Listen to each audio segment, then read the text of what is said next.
François Ruffin, député de la Somme, groupe La France Insoumise à l'Assemblée nationale. Bonjour François Ruffin. Bonjour. Ça va? Ça Vous va. allez bien? Le déconfinement, ça se passe bien? Tout va bien? Pour moi, tout va bien. Bon, et pour ma famille aussi. Donc, bon, c'est l'essentiel. Jeudi, nous connaîtrons la suite du déconfinement, la deuxième phase. Est-ce qu'il faut maintenant accélérer, ouvrir les collèges et lycées, les parcs et jardins en zone rouge, les cafés, bars, restaurants en zone verte, mettre fin à la limite de déplacement, cette fameuse limite de 100 km? En tout cas, moi, la logique qui aurait été la mienne pour le déconfinement, Oui. ça aurait été d'avoir une logique, non pas par les grandes institutions, c'est-à-dire par les écoles, par les transports, par qui supposent des déplacements de millions de personnes, mais d'avoir d'abord ce qui peut se passer dans les familles, auprès des amis. Et je pense que les lieux du lien, par exemple, comme les cafés, sont des lieux importants qu'il ne faut pas laisser Donc perdre. il faut ouvrir. Il faut ouvrir. Je dis pas il faut rouvrir, mais Ah bon? non, je dis pas il faut rouvrir de manière unilatérale, qu'on soit en zone rouge ou en zone verte et ainsi de suite. Mais moi, en tout cas, je pense que ce sont des lieux qu'il ne faut pas perdre. Et le lien est important. Le lien est l'essentiel de ce qu'il nous faut préserver. Mais même chose pour les collèges et lycées. Oui, maintenant, bon, j'ai mon gamin qui est au collège, donc pour l'instant, il est en zone rouge. On ne sait pas quand est-ce qu'il va rentrer. Il va peut-être rentrer au mois de juin. Il est en 6e. Oui. Bon. Maintenant, je vais vous dire, moi, c'est qu'est-ce qu'on va réserver à nos gosses, et y compris pour ce mois de juin, parce que quand on me dit qu'il va devoir porter le masque pendant toute la journée, qu'il y a un sens de déplacement dans les collèges, bon, je me dis merde. En tout cas, il faut pas qu'on s'habitue à ça. Il faut pas qu'on s'habitue, qu'on ait ça à offrir à nos gosses, et il faut que pour la suite, on gère les choses autrement. N'est-il pas essentiel pour certains enfants, certains collégiens, certains lycéens, de retrouver le chemin de l'école? En tout cas, ce que je crains, moi... C'est ce que disent beaucoup de maires,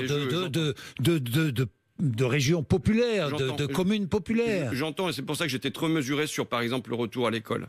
Et ils m'ont mesuré en me disant qu'il y avait des nécessités. Maintenant, ce qu'on voit aussi, c'est que dans le retour à l'école, c'est parfois les gens qui étaient déjà les plus fragiles qui se retrouvent fragilisés, les plus isolés qui s'isolent. Pourquoi? Parce que cette crise du Covid a été gérée par la psychose. C'est-à-dire, un jour, on vous dit, restez chez vous, tout va bien, on a les masques, on a les tests, il n'y a pas de souci. Et le lendemain, c'est maintenant enfermez-vous, c'est plus possible de vivre, faites attention à tout. Donc comme il y a une montée dans l'angoisse, ceux qui étaient déjà angoissés, ils se sont retrouvés à être hyper éloignés. Et moi je pense que il faut les rattraper, les gamins sur le plan scolaire. Donc il faut aller les chercher. Il va falloir aller les chercher. Mais voilà, aller les chercher, il faut les faire revenir. Oui, il faut les faire revenir, mais il faut sans doute aller taper à leur porte. Je le vois dans ma circonscription. Il faut aller taper dans leur porte, il faut rediscuter avec les familles. Il faut décontracter ce qui a été un climat de psychose pendant 2 mois. Est-ce qu'il faut encourager la consommation, François Ruffin? Est-ce qu'aujourd'hui, compte tenu de la situation économique, il faut encourager la consommation? D'abord, la consommation, c'est pour qui et quoi. C'est-à-dire encourager la consommation. Il y a des ménages qui ont besoin de davantage consommer. Je veux dire que, y compris dans mon coin, il y a des familles qui sont dans grande difficulté et qui sont entraînées dans la difficulté par cette crise du Covid. Évidemment, il faut qu'ils puissent s'habiller, se loger, se nourrir, se vêtir, se déplacer, tout ça correctement. Maintenant, donc, qui on aide et pourquoi faire? Pourquoi faire? Moi, je pense que la consommation et la production, l'hyperconsommation et l'hyperproduction nous ont entraînés droit dans le mur écologique avant le Covid. J'ai pas envie qu'on remette sur pied le même monde. Vous savez, on vient de vivre, semble-t-il, l'une des années à nouveau les plus chaudes, malgré le Covid. Ça, c'est la crise écologique. Il y a une crise sanitaire. En dessous, il y a une crise sociale. Mais en dessous, il y a une crise écologique et on va foncer à nouveau droit dans le mur. Je crois qu'aussi, cet épisode du Covid est une chance que nous a tendue l'histoire aussi. Oui, mais est-ce qu'il ne faut pas relancer la consommation à tout prix pour sauver des emplois? Alors, je vous dis, François Ruffin. Alors c'est un vrai débat. C'est un vrai débat. Alors écoutez, j'étais hier avec des entrepreneurs du bâtiment. Oui. S'il faut relancer la consommation, s'il faut relancer l'emploi, par exemple, eh bien, il nous faut un grand plan sur le logement. Un grand plan logement et bureau aussi, pour qu'on cesse d'avoir 8 millions de passoires thermiques en France. Il nous faut un immense plan là-dessus. Et de cette manière-là, vous réglez des problèmes d'emploi dans l'immédiat, mais vous réglez un problème écologique dans la durée parce que vous cessez d'avoir des logements qui diffusent des émissions de CO2 tous azimuts. Oui. Et vous avez un apport social puisque dans la durée, les locataires ou les propriétaires de ces logements-là, les habitants de ces logements-là, n'auront plus des factures de gaz et d'électricité à payer qui sont... Vous n'êtes pas un défenseur, vous êtes écologiste dans l'âme, mais vous n'êtes pas un défenseur de la décroissance. En tout cas, moi, mon slogan, vous savez, c'est consommer moins, répartir mieux. Oui. Oui, je pense qu'il y a la nécessité de consommer moins, mais ça dépend moins de quoi. Et il y a la nécessité surtout de répartir mieux. Et de consommer français, le Made in France. Ça, vous savez, ça fait. Moi, j'ai écrit un bouquin et oui, donc c'est pas comme si mon engagement est daté d'aujourd'hui. En 2008, qui s'intitulait Leur grande trouille, journal de mes pulsions protectionnistes. Je suis protectionniste. Je suis favorable à ce qu'on. Vous êtes patriote. Vous défendez le patriotisme économique. Moi, ce que je défends, c'est une relocalisation très importante des emplois. Pourquoi ? D'abord sur le plan social, évidemment, il faut qu'on ait un outil industriel. Quand je vois, puisqu'on vient de dans cette crise du Covid, que je vois dans mon coin la Picardie, qui a été, comme le vôtre, un grand coin textile. Oui. Et que maintenant, on s'est retrouvé incapable de produire des surblouses, et que c'est ma mère, avec ses copines, qui en produit pour l'hôpital d'Abbeville, chez elle, avec plein d'autres bénévoles. Je veux dire, c'est une tragédie. Oui. Et moi, ça fait 20 ans, depuis que j'ai lancé mon journal, ça fait 20 ans que j'alerte. Ça fait 20 ans que je dis, on ne peut pas laisser faire ce dumping social, qui est aussi un dumping environnemental, et parce qu'on a signé des accords de libre-échange, continuer à laisser partir nos vêtements, nos médicaments, et tout, vers, en l'occurrence, l'Asie du Sud-Est, y compris l'agriculture. Et vous savez, pendant ce temps où on est en train de dire qu'il faut relocaliser, ainsi de suite, on continue de signer des accords, en l'occurrence avec le Mexique, sur la viande bovine. Qu'est-ce qu'on veut ? Quelle agriculture on veut ? On veut une agriculture locale ou bien on veut une agriculture internationalisée où on exporte des carcasses de viande tous azimuts. Alors la relocalisation aujourd'hui est défendue par le Rassemblement national, par une partie des Républicains, par les Verts, par la France insoumise et maintenant par le gouvernement. C'est-à-dire tout le monde est d'accord, quoi. Vous savez, quand j'ai écrit mon bouquin il y a une dizaine d'années, tout le monde était déjà d'accord sur la relocalisation. Oui. Non, le problème c'est pas la relocalisation, c'est comment on l'a fait cette relocalisation. Oui. Et si je dis moi, et je le disais déjà il y a 12 ans, je le disais avant Marine Le Pen. Si je dis qu'il faut des quotas d'importation, qu'il faut des taxes frontières, qu'il faut des barrières douanières, oui, il faut des outils de régulation à nos frontières. Mais il faut aussi de la mondialisation. On l'a vu à l'occasion de cette crise sanitaire. Les frontières volent en éclats. Je n'ai aucun souci à dire qu'il faut une part de mondialisation, que je suis favorable au commerce. Maintenant, si on achète des produits, pardon, je vous coupe, François Ruffin, mais si on achète des produits fabriqués en Inde, par exemple, ou dans des pays qui souffrent, on fait baisser la pauvreté aussi. Non. Vous savez, oui ou non? Non, c'est pas comme ça du tout que je... Non. Bon. Vous savez, on fait d'abord, on produit d'abord... Pourquoi ça se passe en Inde, par exemple, la production de substances actives? C'est pas par philanthropie que l'industrie du médicament décide de délocaliser là-bas, et y compris les lobbyistes du médicament le disent. Pourquoi ? Parce que c'est un mode de contournement des normes environnementales qui existent en Europe. Et c'est un mode de contournement des progrès sociaux qui ont été acquis en Europe. Donc nous ne devons pas laisser faire ça. Nous devons en effet avoir une part de l'industrie, pourquoi pas, qui se produit là-bas, mais aussi une grosse part qui continue à se produire sur notre territoire. Vous savez, c'est pas nouveau. Keynes y disait déjà, tout ce qui peut être produit à l'échelle nationale doit l'être. C'est tout. Bien, plan de soutien à l'automobile, indispensable. François Ruffin, indispensable. Est-ce que l'État doit investir notre argent, est-ce que l'État doit investir dans l'automobile aujourd'hui?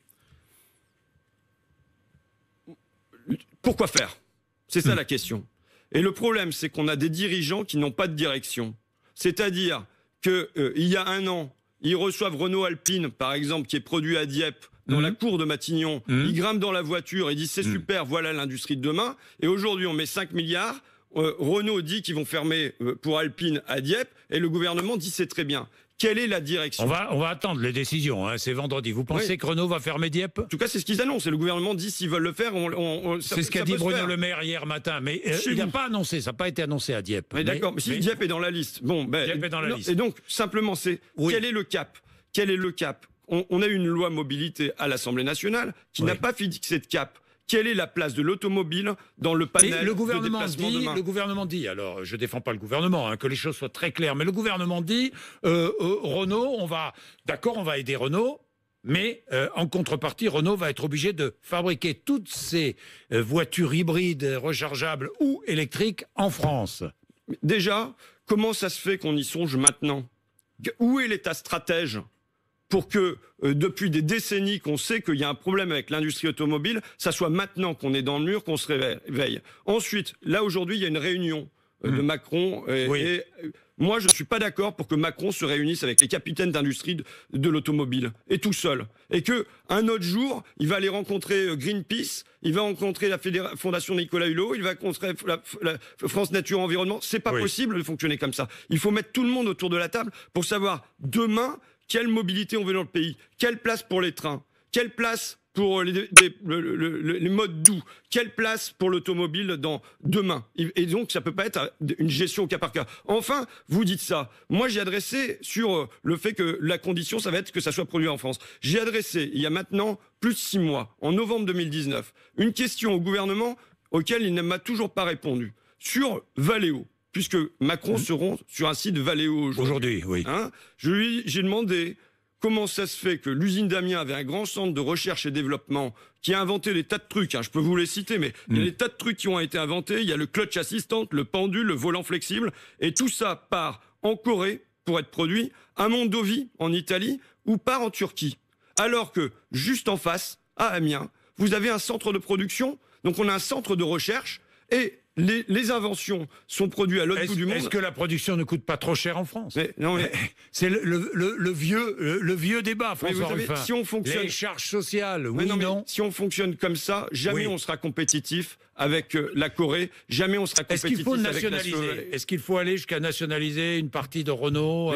Est-ce que l'État doit augmenter sa participation au capital? Simplement, Renault, Air France, même chose. Renault ou Valeo, vous savez, le premier actionnaire de Valeo, c'est l'État.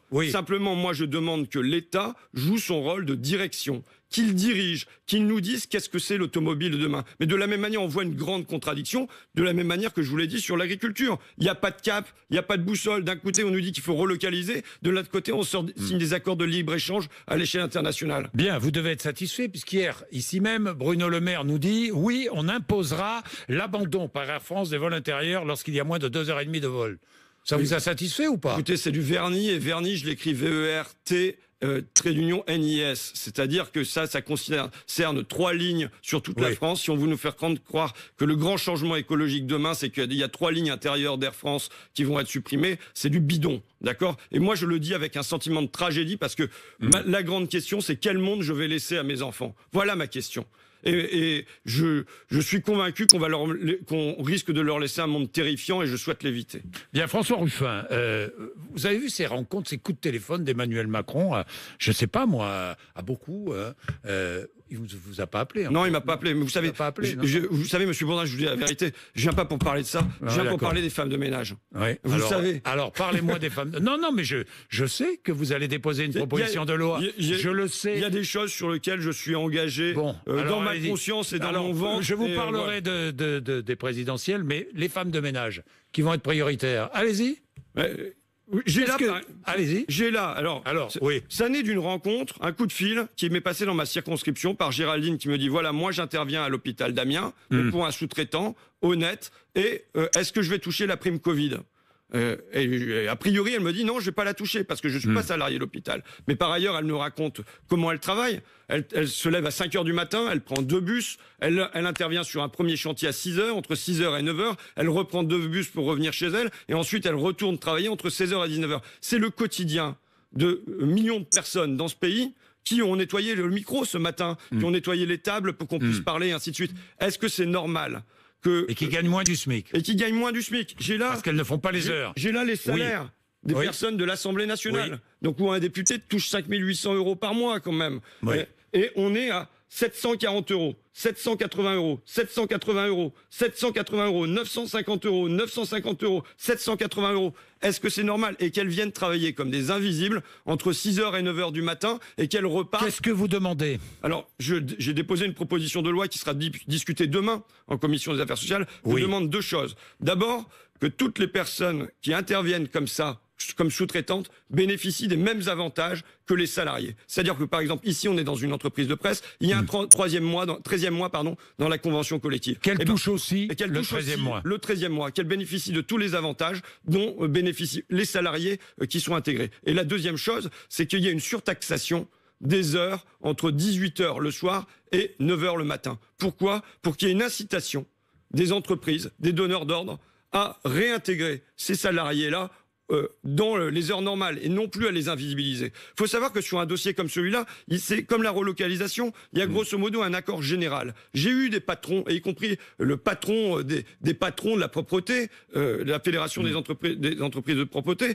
qui est d'accord sur ça. Maintenant, il faut qu'il y ait une loi qui arrive et qui servent de point d'appui à toutes les bonnes volontés qui veulent améliorer un peu ce qu'Emmanuel Macron a évoqué longuement dans ses discours en disant que voilà, ils étaient ceux qui avaient tenu le pays pendant ce temps-là. Donc il faut que ça se traduise aujourd'hui et que ça se traduise par des lois. Bien, François Ruffin, avant de revenir sur Emmanuel Macron et la politique politicienne, François Ruffin, Camélia Jordana, vous avez vu ce débat autour de ces déclarations, n'est-ce pas un peu facile, un raccourci de sa part, non? J'ai pas vu. Vous n'avez pas vu, vous n'avez pas suivi, sans recul? Non, j'ai rien vu. Rien vu. J'ai rien vu. Alors bon, je sais pas.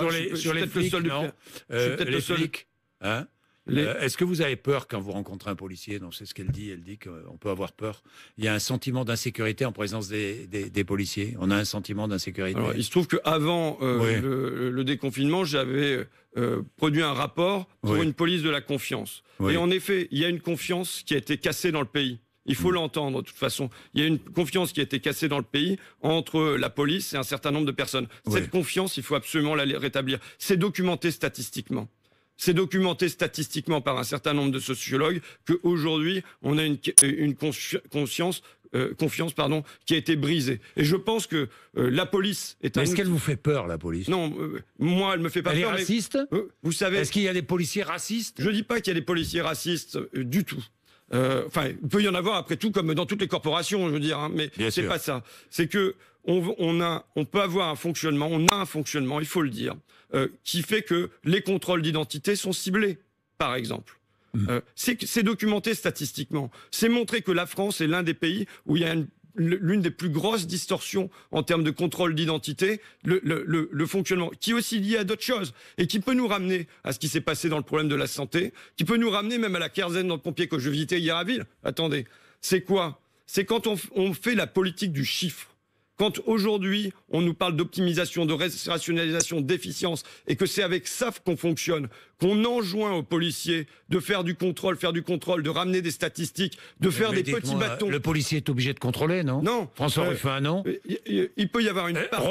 Les rodéos que vous connaissez bien, il y en a partout, à la ville comme à la campagne. Les rodéos, en l'occurrence, c'est pas du contrôle, c'est de l'intervention. S'il y a des choses qui... Il faut bien donner un sentiment d'insécurité aux dealers, aussi aux délinquants. Mais c'est une chose, mais c'est pas... Là, vous confondez deux choses, monsieur Bourdin, si je peux me permettre. C'est l'intervention lorsqu'il y a une infraction. Oui. Et évidemment qu'il doit y avoir intervention lorsqu'il y a une infraction et le contrôle d'identité sur des gens qui se baladent dans la rue et qui n'ont rien fait, en l'occurrence.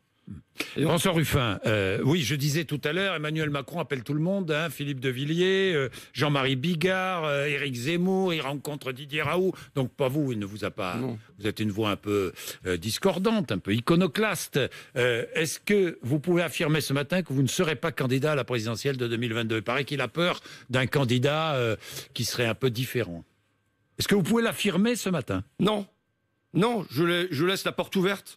Je laisse la porte ouverte à ce qui peut se passer dans le pays. Et si jamais, je l'ai déjà dit, mais si jamais c'est moi qui dois ramasser le drapeau, j'irai ramasser le drapeau. Ça ne veut pas dire que je me lève tous les matins en me rasant mal parce que je me suis égratigné. Oui, en plus, on se rase toujours mal le matin. Donc voilà. Donc oui.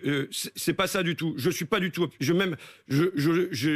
Avec inquiétude, je me dis parfois Certains disent même, voilà un homme qui pourrait faire le lien entre l'extrême gauche et l'extrême droite. Vous savez, moi, je suis de gauche. Je le dis, je l'ai dit et je l'ai répété tout le temps, je suis de gauche, c'est-à-dire que je suis un partageux. Je suis pour le partage. Je considère que notre société, elle vit dans une indécence qui est celle des femmes de ménage, c'est l'indécence par le bas. Une vie de galère pour un salaire de misère. Et c'est pareil pour les auxiliaires de vie sociale, c'est pareil pour les assistantes maternelles, c'est pareil pour des millions de personnes dans ce pays. Et il y a une indécence par le haut. Oui, quand il y a des milliards qui sont gagnés, y compris pendant la crise, il y a une indécence et ce sont les nouveaux seigneurs et ils sont servis. Moi, voilà ma matrice, voilà ce qui me motive, voilà ce qui fait que je me lève le matin. C'est pas 2022 et c'est pas aller chercher. À l'occasion, si l'occasion se présente, vous serez là. Si jamais il y a nécessité, si jamais le drapeau est à terre et qu'il faut le ramasser et que pour le partage, eh bien, je dois être l'une des personnes qui... Maintenant, moi, mon objectif, c'est juste... Et franchement, je pense pas être aujourd'hui l'homme de ça, mais c'est pas grave. Mais moi, mon objectif, c'est d'ouvrir un chemin d'espérance entre l'extrême droite et l'extrême argent. C'est d'ouvrir un chemin d'espérance entre Macron et Le Pen. Et pour ça, je me bagarrais. Ouais. Je me bagarrais pour que les femmes de ménage, elles puissent espérer que demain, il y ait un vivre mieux pour elles dans ce pays. Et pour mes gosses, pour que demain, ils puissent espérer vivre sans que l'eau soit imbuvable, l'air irrespirable et la vie invivable. Merci François Ruffin, 8h54. Vous êtes sur RMC et BFM TV. Merci d'être là tous les matins. Merci à vous, M. Bourdin.